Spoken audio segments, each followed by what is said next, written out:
بسم اللہ الرحمن الرحیم. ڈیئر اسٹوڈنٹس، پچھلے لیکچر میں ہم نے پولیٹیکل سائنس کی ڈیفینیشن اور اسکوپ کے حوالے سے ڈسکشن کی تھی.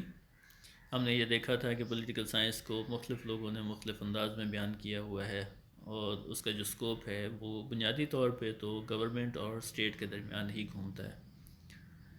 اسے آپ کسی بھی حد تک لے کے جا سکتے ہیں، چاہے آپ ماضی کا اس میں مطالعہ کریں، چاہے آپ حال کی صورتحال دیکھیں، یا آپ مستقبل کے حوالے سے کوئی بھی پلاننگ کرنے کی کوشش کریں. ان تمام صورتحال میں پولیٹیکل سائنس جو ہے وہ آپ کو گورنمنٹ اور اسٹیٹ ان دونوں تک ہی رکھتی ہے. اب ہوتا یہ ہے کہ گورنمنٹ اور اسٹیٹ جو ہے یہ بنیادی چیزیں ہیں کسی بھی انسان کی زندگی کے لیے یا معاشرے کے لیے.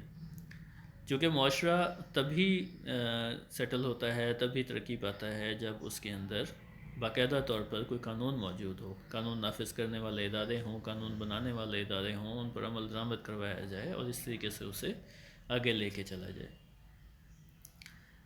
تو اسی حوالے سے آج ہم دیکھتے ہیں کہ پولیٹیکل سائنس کی امپورٹنس اور یوٹیلیٹی کیا ہے، یعنی اس کی اہمیت کیا ہے اور اس کا فائدہ کیا ہے. سب سے پہلی چیز تو یہی ہے کہ پولیٹیکل سائنس ہمیں گورنمنٹ اور اسٹیٹ سے متعلق معلومات دیتی ہے، پڑھاتی ہے، اور ہمیں بتاتی ہے کہ اسٹیٹ کیسی ہوتی ہے، ایک ویلفیئر اسٹیٹ کیسی ہونی چاہیے. آج تک دنیا میں کس قسم کی ریاستیں آئی ہیں، کس قسم کی حکومتیں بنتی رہی ہیں، کن حکومتوں نے کون سی غلطیاں کی ہیں، کون سی ریاست جو ہے وہ اپنی کن غلطیوں کی وجہ سے ختم ہو گئی ہے.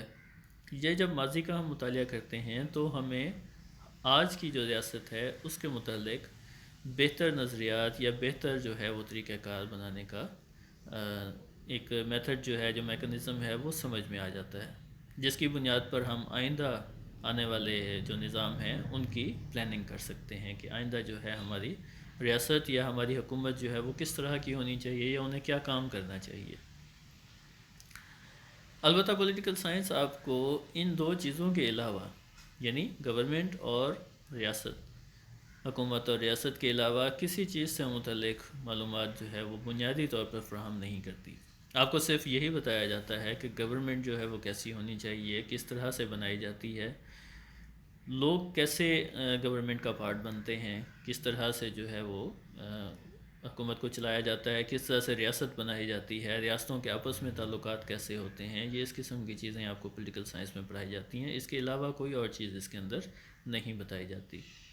البتہ آپ کو تجزیہ کرنے کے قابل بنایا جاتا ہے، کیونکہ آپ ماضی کو سامنے رکھتے ہیں، آج جو کچھ ہو رہا ہے ان دونوں کا کمپیریزن کرتے ہیں تو آپ ایک بہتر نتیجہ اخذ کر سکتے ہیں. آپ اینالائز کر سکتے ہیں چیزوں کو کہ کون سی چیز کس طرح سے کیسے ہے اور کیسے ہونی چاہیے، یا کون سا واقعہ ہے وہ کیسے ہے اور کیسے ہونا چاہیے تھا.